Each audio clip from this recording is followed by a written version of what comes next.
You're tuned into Recovery TV, the voice of hope, with your host, John J. Tassoni Jr.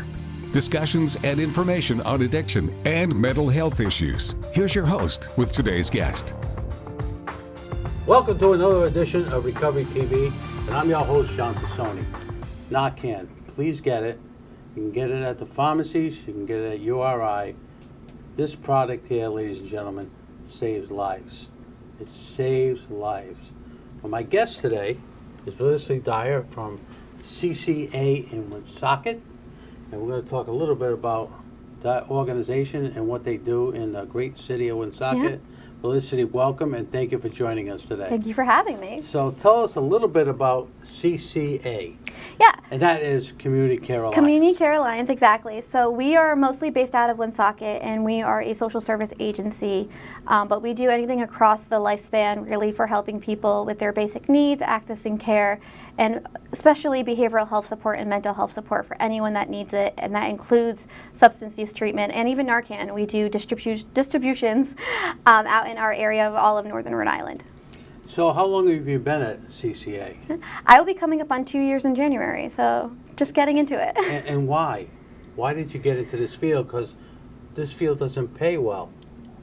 I mean, I'm very lucky that I'm at where I'm at just because I do get paid a lot better than other agencies, especially in my field of outreach. But there's nothing more satisfying than helping a person, and I grew up that with even the high school teachers, they're like, as long as you make a difference to one person, you're changing the world.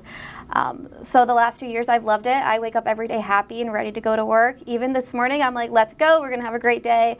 So I think that's really important, is knowing that when you're out in the community, you get to meet so many great people and really make a difference for those people. And that's why I'm still here 2 years later. And you know why you woke up and you found out it was a great day today? Because we called you to have you come on the show. Yeah, and like that makes it even better. I love being able to do things like this and interact, and spreading the message on air I think is even better, because at community events I might see 50, maybe 100 people if it's large enough, but being able to reach more people at a thing like this, like, that's incredible. You know, it is, and I think people realize this is a tough field. Yeah. It's a tough field. It's tough to stay engaged because there's a lot of issues with 200 people, 300 people. And it's getting more involved right now. I mean, especially with the times that we're in, healthcare, no healthcare, substance use, mental health issues. We're seeing it across the board. Yeah. You know, and it's very difficult for a young lady like yourself to get in, dive in, and there's so many problems on a daily basis. How do you cope with it all? I mean, it's hard. I think that you need to have a team that supports you and make sure that, because I think especially lately we wake up and have a lot of bad news come at us several times a day, a couple times a week, and to be able to rely on your team to support you and know that we're going to get through this, and know that the higher powers out there, especially in the agency, are working on what they can control is huge. And finding your why, I think, is a big important thing, and I know we have a lot of staff in recovery themselves that are pushing towards it, and they're like, no matter what is happening outside of all of it, they know that they're working towards bettering somebody's life, and that's what they're going to keep going no matter what is going to be pushed on them. Now, you mentioned a few times about teams. Yeah. How many are in a team? So it depends. For me, I'm one of the lucky ones that gets to interact with a whole bunch of different teams, but teams might be 10 to 15 for like our Safe Haven or Serenity crews, but then we also have teams that are like 30 plus that do like our community support programs. For me, I work closely with a team of 3 other individuals on a day-to-day basis, but then I'm also working with 2 to 3 other groups at a time. So I'm constantly working in those like silos, but overall our team is made up of almost 600 employees, because at Community Care Alliance, I mean, we're generally big, but we're still a small agency, and we drive home that heart that we are one unit and we're on one mission and one vision. You know, it's bizarre sometimes when you're thrown into situations where there's so many things that are happening with a family, with an individual, and to have people on your team, we use that word, team, to try to rectify these issues of these people that are on the street. Yeah. It's difficult. It is, and I think we do a really great job because when people come in, sometimes they may be like, oh, I'm having issues paying my utility bill. But we'll sit with them and we'll do social determinants of health to kind of really figure out what their needs are. So that's like a whole, like basically a quiz of what other needs do you have. Because not usually I can't pay my electric bill. It's usually I'm having issue feeding. Yeah. I might be stressed, like my job's not paying well or I'm about to lose housing. So we really sit with the family, and we have a couple programs that focus specifically on case management so they can help them address all of those needs. So on those teams, you'll have someone, maybe they're only doing like the mental health counseling, but then you have their case managers helping them connect or maybe find a job and do vocational rehabilitation or more educational, help them get their GED. So they're really helping make sure that a person comes in, it's very patient-centered, and they can say, this is what I need today, this is what I need to do, and this is where I want to be. So all those teams work together really well to make sure that helps. It's not just one thing when someone comes in. It's multiple issues. Like you just indicated. They can't pay their electric bill, can't pay their oil bill, can't pay their phone bill. Food insecurity is a big one now. Health care. Can't pay for their drugs. What do? Do I go to the market? Do I get food? Or do I go over here and get my medication? Yeah, and you shouldn't have to choose, especially like we just passed September when people are trying to decide, do they feed their kids dinner or do they buy them school supplies? And so we have an option to do both. We have a food pantry at our family support center where it's not just like shelves or they're giving you bags to like you have to take. You can go shopping and feel more humanized in that process. And then we also did a backpack drive. So we were able to give students their own school supplies, backpacks full of things. And that was something that, apart from what CCA did separately, we did that across the whole state. We did a huge backpack drives, making sure that every kid had a backpack and school supplies going into this year if they needed it. So those are the things that we're like, you don't make a choice on what need you're going to handle this week. Come to us and see what we can do to make sure all your needs are met. How did you get involved in this area of work? What brought me to it? So I actually did my undergrad in psychology, but I had a professor who did more of like the behavioral health, like public health things. So when I went to do my master's, I realized that there's a lot of opportunities to get to these types of clinics and support centers, but not everybody might know about it. So I really wanted to do the educational side of things and teach people like there are options for you and how to navigate the system. And so right after I finished my degree, I was, looking on options, and this job was the perfect description. Like I probably made it up myself. Fit. It was a perfect fit, and so it became one of those things where I'm like, I want to make a difference. I want to be able to engage because I love talking with people. I love hearing about what they're going through and seeing what I can do.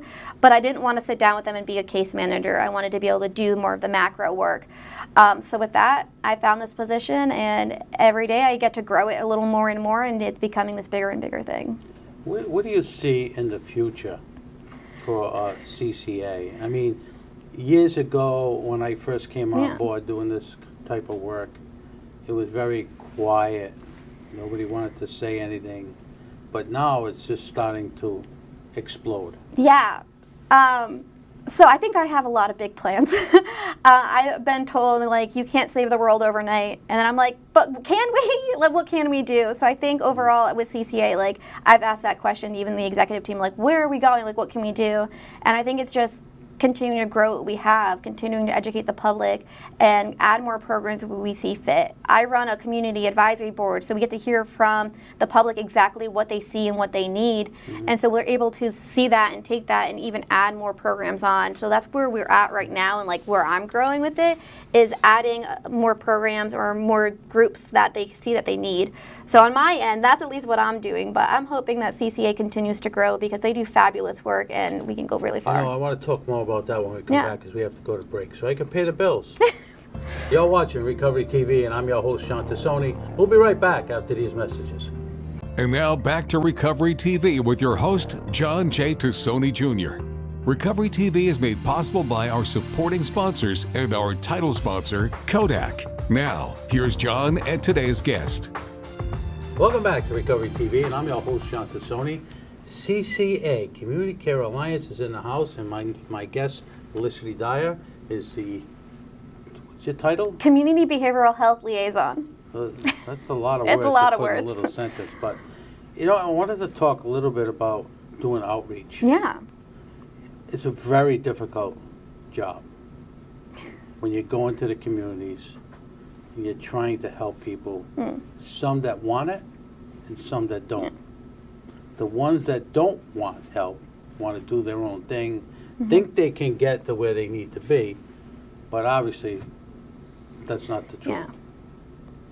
And I think it's all based on like a person to person, and you can't help everybody, and not everybody realizes that they need help at the time, or they think they can do it themselves. But our outreach teams that go out into the communities with the Narcan, or they're doing harm reduction, they don't stop. Like, they'll still see that person out in the community, and they make sure to check in on them, and they build that trust, because that's the first step in making sure that someone's ready for recovery, is to build that trust, build that safety net, and that way when they say, oh, I need this help, they know where they're going to turn to. So everyone who's out in the field, they might be going to encampments for anyone who's unhoused, or they're going door to door and sharing information about Narcan or harm reduction. Like, they're not going to stop just because like the person's like, don't talk to me, I don't need your help. If they see someone needs it, they're going to keep going. And then when I'm at events and tabling and letting people know about this, I'm like, I always pass on like the emergency service cards, and I'm like, you never know when you need this or a neighbor might need this, and it kind of just helps make sure people know that they always have an option in their back pocket for when they're ready to make that step forward. You know, you brought up another good word, options. Yeah. You know, there's a lot of options out there that people could utilize if in fact they want to utilize the options. You know, whether it's harm reduction, whether it's going into residential treatment, whether it's going to see a doctor. You know, primary care is a big deal right now. A lot of people don't have primary docs. They're using the emergency rooms for primary care. There's got to be a way, and I know you're a young lady who just came out of college with a master's degree, but put your thinking cap on for a minute. I mean, how do we get through this? I think we're really close to being there, or even really there enough as it is, because especially with Community Care Alliance, we have the continuum of care for anyone that needs it, and we have the no wrong door approach. So if someone wants to access care, they can either, especially if they're in Northern Rhode Island, use our emergency services, either walk into intake at 800 Clinton Street, or call us at 235-7121 for emergency services, or even here in East Providence, we have the BH Link, especially for crisis care, that people need that. So people are able to walk in and get the help when they need it, or they can even call 988 statewide and say, hey, this is the option I need, like, this is where I'm feeling, what can I do? So 988 is a great option to have that referral source, that they're like, I need a PCP, or I need a clinician, what can I do? And they'll connect them. And then once they're in treatment with us, we have those options, like you mentioned, for residential or even the acute stabilization unit, to help them go through that initial first few steps. Detox programs, or our IOP program, which is our intensive outpatient program, to really help them with their recovery.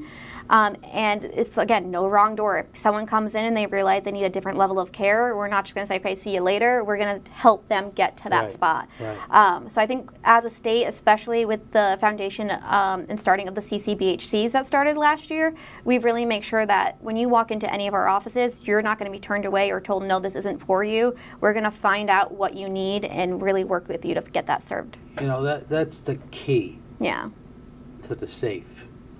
The combination to the safe. How, when someone comes in, you sit them down and you say, okay, what do you need? You know, whether it's a menu or just a short 2 or 3 sentence. But to get from here to there could be a long process. It could be, and we see that, like you brought up the PCPs, like I think some had like 6-month waits, for example, but we try to do that, and that's why we have open access and walk-in hours for the BH Link and for emergency services, so you don't have to wait weeks for an appointment.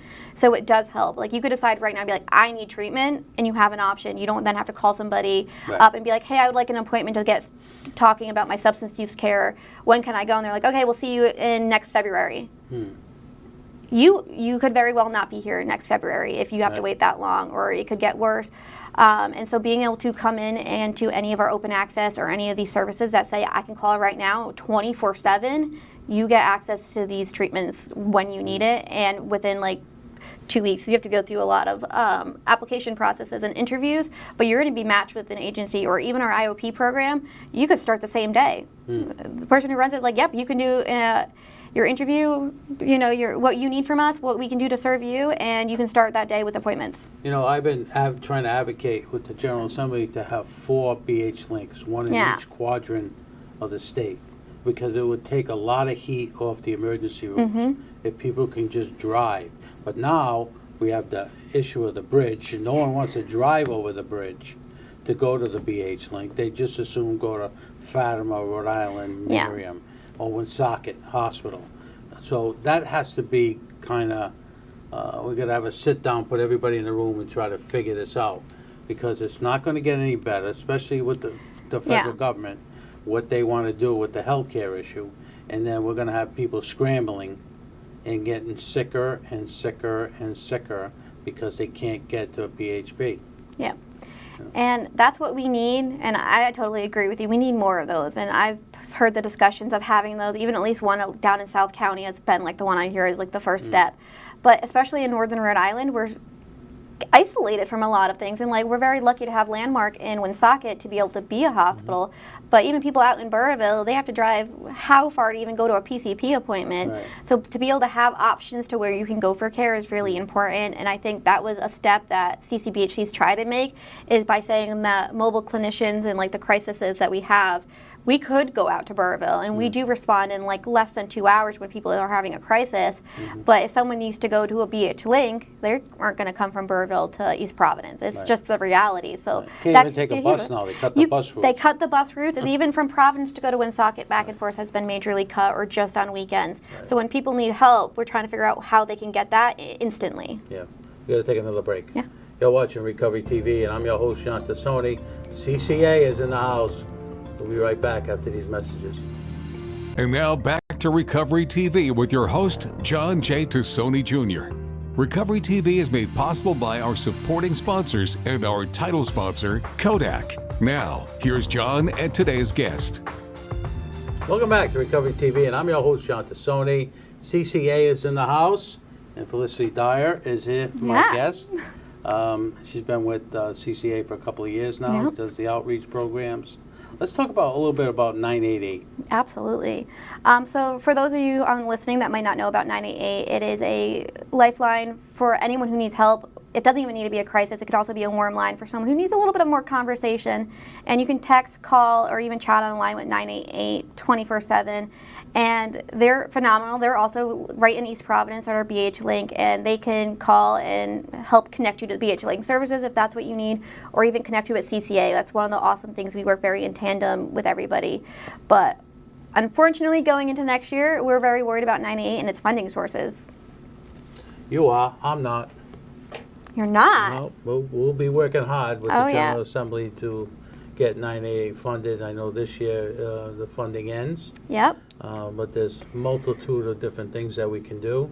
The 911 has a huge surplus that we can try to work out something that 988 is being taken care of, because you're right, mental health, substance use issues are not getting any better.